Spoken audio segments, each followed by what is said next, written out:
नाज़रीन हमारे साथ मौजूद हैं ब्यूरो चीफ इस्लामाबाद खावर घुमन। खावर, अदालत ने एक बात वाज़ेह की, आप आज के अदालत का फोकस सिर्फ डिप्टी स्पीकर की रूलिंग पर है और जो पॉलिसी मैटर्स हैं उसमें अदालत नहीं पढ़ना चाहती। किस तरह से देख रहे हैं आप इन रिमार्क्स को?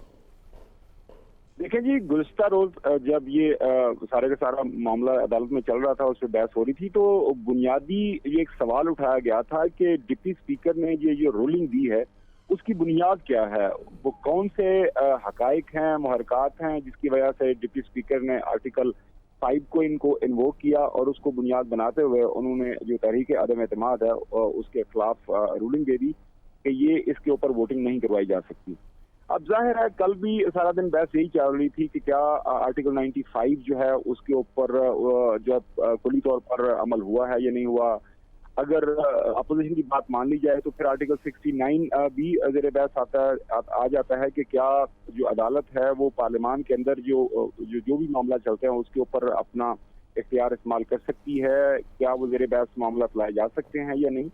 तो एक काफ़ी जो है एक पेचीदा मामला है। उसकी वजह यह है कि आज जो भी इस मामले के ऊपर रूलिंग आएगी इसका सिर्फ मौजूदा जो इस वक्त मुल्क के अंदर बहरान चल रहा है उसके ऊपर तो एक उसका इम्पैक्ट आएगा ही आएगा। ये आने वाले वक्तों के अंदर भी ये तय कर देगा कि एक स्पीकर नेशनल असम्बली के इख्तियारात क्या हैं, क्या वो इस तरह की रूलिंग दे सकते हैं।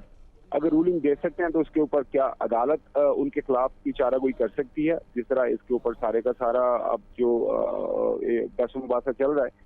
लिहाजा देखना यही है कि अदालत इस सारे जो कानूनी नुक्ते को की क्या तशरीह करते हैं। कल एक बड़ी एक अजीबोगरीब किस्म की सूरत हाल अदालत के अंदर पेश आई थी, वो ये थी कि मुख्तलिफ सवालात जब अदालत उज़्मा की तरफ उठाए जा रहे थे तो उसके जवाब में फारूक एच नाइक साहब का वो ये कह रहे थे कि जी rules are silent on this issue, rules are silent on this issue को 3-4 दफा उन्होंने ये कहा। तो उसके ऊपर जस्टिस मुनीर ने मुस्कुराते हुए ये कहा कि क्या आपके रूल्स हर जगह ही साइलेंट हैं या किसी जगह पे वो कोई चीज़ वाज़ेह भी करते हैं।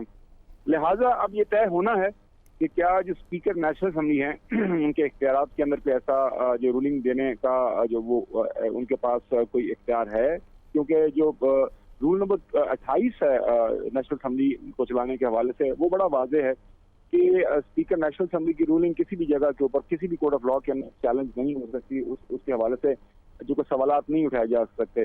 अगेन चूंकि मामला अदालत उज़्मा के पास है और पाकिस्तान के आइन के तहत अदालत उज़्मा के पास ये कुल्ली इख्तियार मौजूद है कि वो पाकिस्तान के आइन के अंदर मौजूद किसी आर्टिकल के हवाले से अगर कोई इबहाम मौजूद है तो उसकी तशरीह करें ताकि उस पर अमल दरामद के हवाले से इबहाम बाकी ना रहें। तो हमें इंतजार करना चाहिए। बिल्कुल ठीक है, इंतजार हम करेंगे। खबर हमारे साथ ही मौजूद रहेगा।